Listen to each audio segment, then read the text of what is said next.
Kyle here from All Media Reviews. Well, I've been posting a lot been posting some on the community page and linking everything that's been happening to me and to my wife Joyce Lopez, who passed away on Tuesday.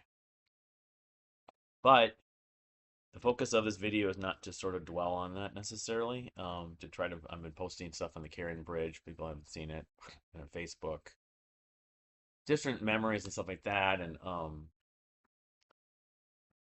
what I want to do is talk about Joyce's music. So, I mean, it's going to be maybe multiple videos. I don't have all the like physical items, records and stuff like that to show just at this time. So this is sort of like an intro video or just part one. So I've talked about it before, I think at points, and we talked about it, Joyce and I, on the channel that we met at KFAI Radio in Minneapolis in 2011. The exact date, actually, kind of being reminded, was like just January. It was January. Oops, let me go back here. January. It's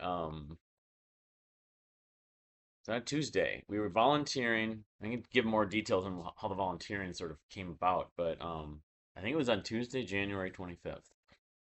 Thought it was earlier than that, but so I had been at KFAI in the early 2000s, really, and was trying to get my own show and stuff like that, and trying to play. It was always late night, midnight to two. Usually, I was filling in for a few different shows and being sort of mentored by like Angie Pikenin with In Your Ear and some other ones. But over time, I played a song I shouldn't have on the air and just had to leave the station in 2003. But that happened. I didn't think I was going back. I was pursuing podcasting. Um, and so I had some thoughts because KFA had this extra studio that was really nice. I could go volunteer again because I wanted to make podcasts that sounded better. I was frustrated with doing the at-home podcasting, which I'm still going to try doing, but this was a while back. So I was talked into going back there, and my work where I worked in Minneapolis was really close, so it would have been convenient. So Joyce, she had been working at Barnes and Noble for a long time, and including she had been at the St. Paul Highland Park store, and then moved down to the Minneapolis downtown Minneapolis store, both of which aren't around anymore, unfortunately.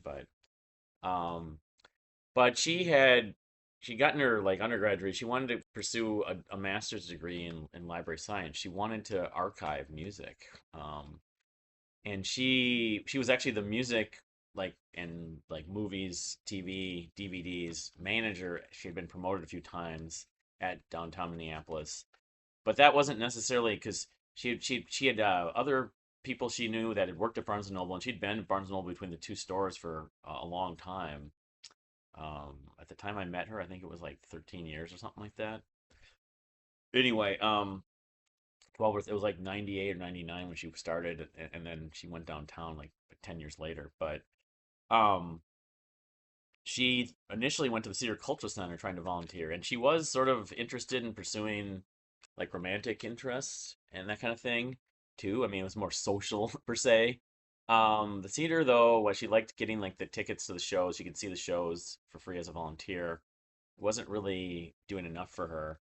But just down the road was KFAI Radio too, and they had a the radio station. It was volunteer. It didn't they took people. You didn't have to be like overly qualified to get a position there, and it was right in that area. So she worked downtown anyways, even though she lived in St. Paul.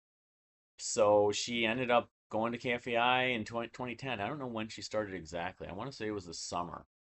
Because they had like anniversary thing they did. I remember I went to a picnic and she was named. She wasn't there, but I went to it, and she was named for her like 1 year anniversary. So sometime in the summer, I think. But so she's like, I'll maybe start volunteering in their library, and I can get a reference maybe to apply for grad school to go to St. Kate's, St. Catherine University, that had the library science program. So I go down there, and I knew some people, Elmar and Georgia, specifically from my previous experience at KFAI in January of 2011. I'd been talked into. I had reluctance, I'd left the station, and but I'd done the library stuff too. I'd been on the air and done the like library organizing. They get promo CDs and other things, so they had to have them organized, the stuff that came in the mail. So that's what you do. You go down. We go down. It was always on Tuesdays, from like, yeah, I think 4 to 6, 4 to 7, something like that. People would sometimes come and go different hours. It wasn't like a limit. Like you can't have 5 people there. You might have one person there. I think other days they do it, but mainly it was Tuesdays. We tried doing it. The first few weeks I went down there, she wasn't there, but Georgia I know was there, and Elmar's always there. Um, and at one point, Georgia told me about Joyce. I'm like, you haven't met Joyce? Because there were a couple other volunteers, because it'd been 8 years since I'd been active. It's like, well, who's still here and who's not? And it's like, well, there's this woman named Joyce. I'm like, who's she? So I think it was that 25th of January.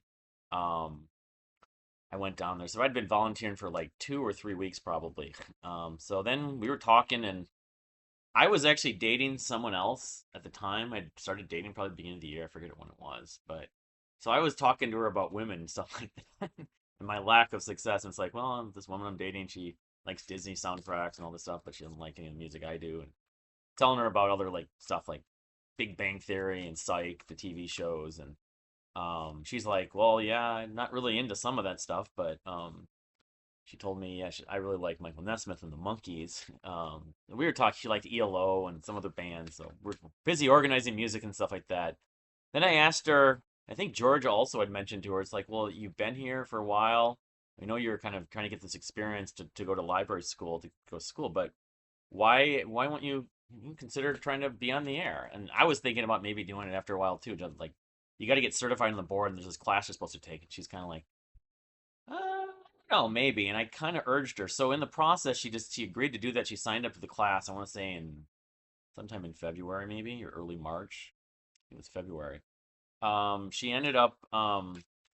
This whole video is turning out to be just basically KFAI, not her taste in music. She ended up doing that, but she wanted some help because she knew, and I was there, and I was like get help from Georgia and Elmar or some of the people, but so she asked me to go meet her at Memory Lane's this bowling alley one night. It's like, I mean, I'm gonna go over to the radio station and start. I signed up on in the studio to practice. Do you want to come? I'm like, sure. And so I know that was kind of sort of like a hint that, and that point I think that was a few weeks after because I don't know if I saw her every week. We weren't there every week, but I had let me make sure this is actually getting she we have been talking and for a little while there, and but she wasn't there every week because she worked at Barnes and Noble, and sometimes she'd have to work to close because she was the manager in the music department, so she couldn't be there Tuesdays from 4 to 7. But when someone was filling in and doing the later shift, and she frequently would get calls on her cell phone. One time she lost her keys actually, but she would get calls on her cell phone, and I assumed it was her boyfriend, or I don't think she was married. I mean, when I first saw her, I was very attracted to her. I mean, but then again, I find a lot of women attractive. It was not just that. It was something. She wore these hats that were, this is in the wintertime. She was wearing this like purple hat. She still has, they're still around here. Um, and she was kind of a little, she was short, but kind of, I don't know how to put this. I was attracted to the way she kept herself, the way she dressed, her fashion sense, her hair, and there was a lot of things I was attracted to about her, beyond sort of just the conversations. But also the thing that really got me is the women I had been dating were sort of just kind of, I couldn't talk to them the way I'd like to talk to people. Joyce would give me bleep, she would be like put me in my place. She said, "You have media Tourette syndrome," and um, I guess she was a year older than me, so that was part of it. A lot of the women I was probably dating were a little younger, but anyway, so that was the whole practicing thing at KFAI was kind of I guess a second move to sort of get to know me better, spend more time with me, maybe be interested in me. So she was flirting a little bit. So then it was like a week or two later, um, we ended up, well, we did this. That's one thing I can show. And so we eventually, because we're talking about our taste in music, and we realized that our taste in music, we're not identical. She wasn't into prog, she wasn't into metal, she was into pop music, but we made mixes for each other. So she made this mix. It was on March. There's a date on this. March. This was March 25th. This might be the second mix. I may have another mix that was previously. Yeah, I'm thinking that I still need to find that. But it's got Nika Costa's "You Can't Please Everybody." You are the music by M. Craft. That one I haven't gone back to. Got to Give It Up, Part 1 from Marvin Gaye. Maybe So, Maybe No from Mayor Hawthorne. Comeback Light Therapy, I love that song, from Josh Rouse. Halt Crazy from Music Soul Child, MUSIQ. October Sky from Javier. Darker Days from AM. A Little Bit of Feel Good from Jamie Lydell. Griffin House from One Thing. I don't know that band. Someone to Love from Fountains of Wayne. She loves Fountains of Wayne. Answers from Josh Rouse. Josh Rouse. So that two Josh Rouse songs. One Evening from Feist. Forgot about Feist. And then Wax My Nut from Michael Nesmith. I love that song. So this is that. Maybe this is the second mix.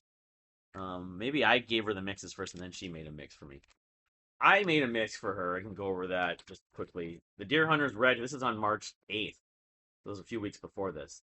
Deer Hunter's Red Hands, Ours the Worst Thing's Beautiful, Emmanuel and the Fears, Jimmy's Song, full band version, Toy Matinee's Last Plane Out, Dredge's Gathering Pebbles, The River Empire's A Dimmer Lux, Jellyfish's New Mistake, Anathello, The River, Annual, Springtime, Apes and Androids, Riverside, Caddisfly Empire, and Porcupine Tree Trains. Then they made a second mix for her. It was like I couldn't. I think this was like one mix. Put six more tracks. Pure Reason Evolutions, Goshen Remains, Hotel of the Laughing Trees, Bad Canterbury. This is on March 10th. Yeah, 2011. Yes, Wondrous Stories, Marillion's Easter, Mew, The Zookeeper's Boy, and Menomina's Wet and Rusting. So these were the mixes. Show those, but I mean, they're just mixed CDs, but they're gonna be valuable to me because of what they mean and sort of my relationship with her, and my time with her. Our relationship wasn't based on music, but it was largely united in a passion for music, you could say, an interest, and but so anyway, that I was gonna talk about her taste in general, and I think this video has kind of been more the origins of KFAI. I can tell though that tell you, and I'm doing this when I'm writing out the eulogy and everything right now. Um, that she ended up going to KFAI, and then she did eventually get the reference from the volunteer director, Pam, and she did get into St. Kate's, the Masters of Library Science program, and then graduated 3 years later, 3.5 years later actually.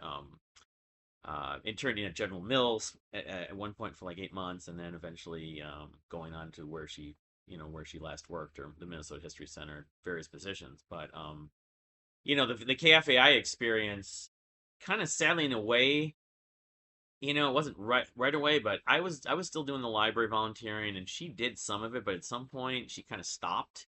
Probably because she was so focused on getting to grad school and then her job, she didn't really, she got that. And she was still doing it. Probably by the summer, I was going every week still for a while there, into 2012. We did, but she got certified. I got recertified on the board too because they made me do that. It made sense. But then we ended up, like, I filled on the air once or twice from the following years, like, because I didn't want to like pursue a weekly show at that point like I had before. But I could fill in. Midnight to 2 was kind of a not easy to do, but I did it, and she did it a couple times. We once filled in for the Minneapolis Soundtrack, which was a local music based show that was done. I was on Friday nights at like 8 o'clock.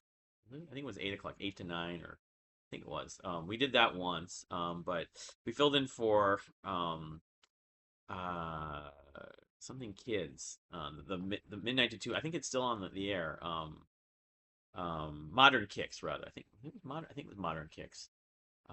Sean, the guy, we filled in as like a duo. We each did an hour of music, Midnight to 2, and I want to say it was like 2013, 2014, and like maybe once in 2017. And I know I did one other time. I may go back there at some point. I don't know.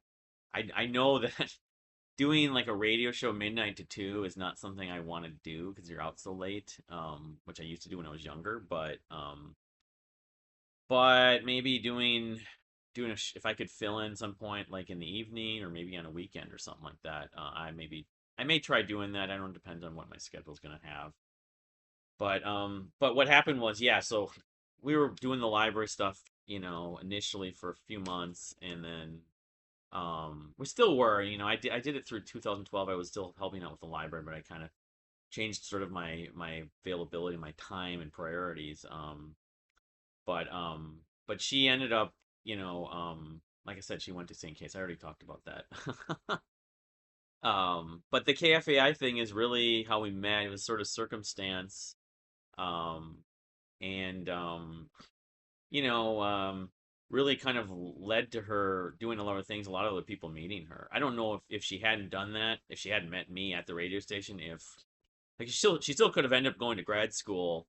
Um, but if she hadn't gone to the radio station and gotten that reference, I don't know. It would have been maybe she would have still been able to. I don't know, but yeah, I guess I'll maybe do a separate video soon, maybe later, maybe in a little bit, where I want to get some of she's got like I maybe do a whole series of videos. Like she's got all her records. I'm not gonna show all her records necessarily all in like a series of long videos necessarily, but I did a whole like semi-accurate timeline of her taste in music.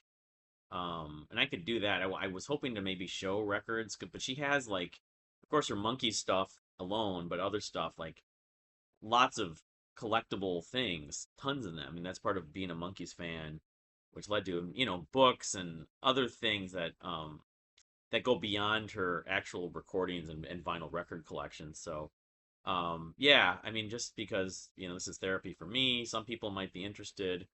I can also say that she had been on the podcast for the TV show Psych that my friend John and I had done. I'm trying to track that down. It may take some work. And those radio shows that the only thing about that is if I were to upload those, unfortunately the whole copyright thing might be a little dicey, but I may be the kind of thing where I could say, here's the radio show she did, here's the songs she played. I think I posted them. I did post them in the blog and on Facebook, so I could actually just find those, share them on the Carrying Bridge. But it might be the sort of thing if people really want to hear them, you know, I'd be happy to send them a file if I can get that converted. Because she did it at least I want to say 3 times, and then I did it. Because I used to try to do it as often as I can when I was trying to pursue that. But the midnight it was midnight to two. I think twice for her. I know I went down and did it myself once, but she didn't do it with me. Because it's just so late and everything. But then I do remember the one time we filled in on that local soundtrack show 8 to 9, which was I know she played Prince's Pop Life and a couple other songs, but that was only like a 90-minute show, so we didn't have as many songs. And of course, you're talking, and 90 minutes on radio is like it's not 90 minutes of music. It's like maybe an hour, a little over an hour's worth. So anyway, yeah, my wife, Joyce, it's only been about 4 or 5 days. It still feels like she's here. She probably is in some fashion. But I have a long road ahead of me. But